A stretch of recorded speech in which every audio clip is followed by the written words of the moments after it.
And joining us now, that quote-unquote cool newcomer from Senator Amy Klobuchar. Mayor Pete, thank you so much for joining us. You had a strong showing in Iowa, a victory with Senator Sanders, and tonight you had a very big target on your back. What was the pressure on tonight?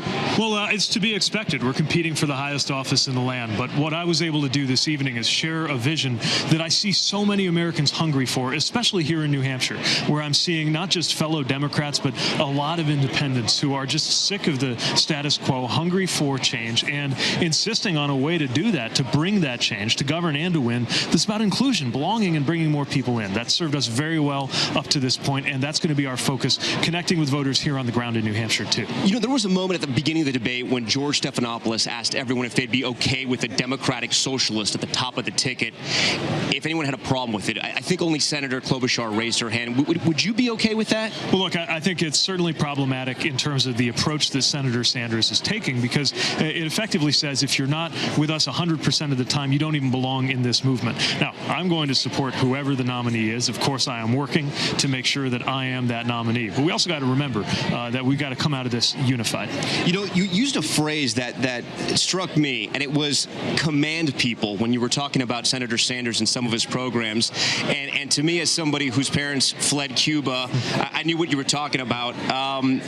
Is it a danger? Are you saying essentially Senator Sanders could be a danger to this country as a socialist? This is just why I don't think that health care proposal he's put forward is a good idea. It tells everybody you've got to get on this plan whether you want to or not. And as somebody who actually believes, I believe that we can do better with a public plan, I also believe that the right way to do it is to give people a choice. Let's have a little bit of humility about our policy. After all, if we are right as Democrats that public plan will be the best one, well, then everybody's going to want it. But if we're wrong, at least in the case of some families or some people, I'm thinking of union workers who negotiate excellent private plans, sometimes at the expense of their wages, why would you order them onto a public plan if they'd rather be on something else? Let them decide. We still solve the problem. There's no such thing as an uninsured American, and it also doesn't divide the country the way that this plan would. I'm not just worried about winning. I'm worried about governing. One of the knocks on you is that you have a problem with minority voters. And after we leave New Hampshire here, where your poll numbers are up, we go to Nevada and then South Carolina. You've had issues at home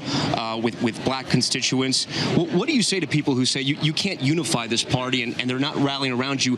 People of color are not rallying around you. Well, it's just not true. Minority voters, especially those who know me best in South Bend, are among my strongest supporters. It's why we've got so much support from black elected officials in my community. But Mayor Pete, we also saw that moment earlier, though, before the voting started, when residents confronted you and asked you if you even cared about black people. We had a really tough situation when we had a police shooting in our city. Look, I don't get the luxury of just calling for good things to happen or debating these issues in committee rooms or just taking votes on them. When you're a mayor on the ground, you have to deal with these things, and they are tough. And of course, we did not fix systemic racism in 8 years in South Bend, but they're only telling part of the story if somebody's pointing to the challenges we faced. We were nationally recognized for our race-informed work on creating economic opportunity, cut black unemployment, cut black poverty, and took real steps on reforming policing, too. And that's the story that I want to make sure that people hear from South Bend, and it's why I'm making sure they hear it not only from me, but from black elected officials in my hometown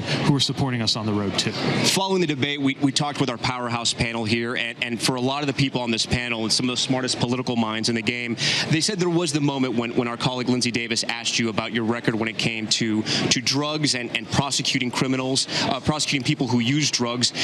Looking back on your record, do you wish you would have done things differently, and are you re-examining your record on drug abuse? Well, of course, it hasn't been perfect. This is exactly why I'm calling for systemic change. Look, the clear solution here is for us to legalize marijuana, period. But on the ground, in cities across America, South Bend, but every other city too, we don't just get to debate these things or say what we think ought to happen. We actually have to roll up our sleeves and work to get things done. And as a mayor of a diverse, low-income city, I will arrive in the White House with an understanding not just of the theory, not just of the plans, not just of the right things to say, but of the good, the bad, and the ugly of what it takes to deliver real progress on these issues. One of the people of our panel is, of course, Governor Chris Christie, who went toe-to-toe with President Trump when he ran 4 years ago. And it's his opinion that someone like you, who hasn't been tested yet, in his opinion, wouldn't be able to stand up to Trump toe-to-toe. What do you say to that? You know, I've taken worse forms of incoming than a tweet full of typos. I'm going to be just fine going up against this president, but I'm also not going to allow this president to change the subject. You know, the key here is to make sure that we have an election focused on voters' lives. That's what's on the minds of the voters that I'm talking to, whether I'm in New Hampshire or in other places. The fundamental question of every election is, how's my life going to be different as a voter if you're president instead of you?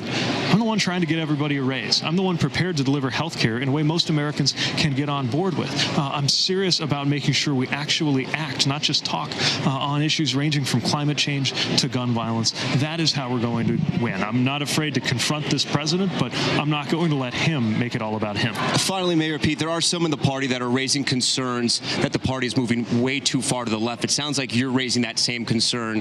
What do you want to tell people in the party who maybe are with Senator Sanders or with other candidates who aren't on your side? What's your argument going to be to bring them into your coalition? Well, here's my message to progressives in the party.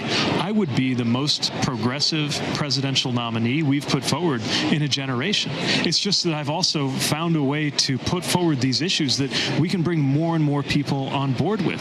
We shouldn't measure the boldness of an idea by how many people it turns off and how much controversy it can generate. We should measure it by how many people we can bring in to do something big that'll make a difference in our actual lives. I would be a president who can deliver that change, not just say the right things, but make it happen. Any predictions for Tuesday? Well, I predict we're going to have a great night. All right. Well, smart answer. All right, Mayor Pete, thanks so much for your time. We appreciate it.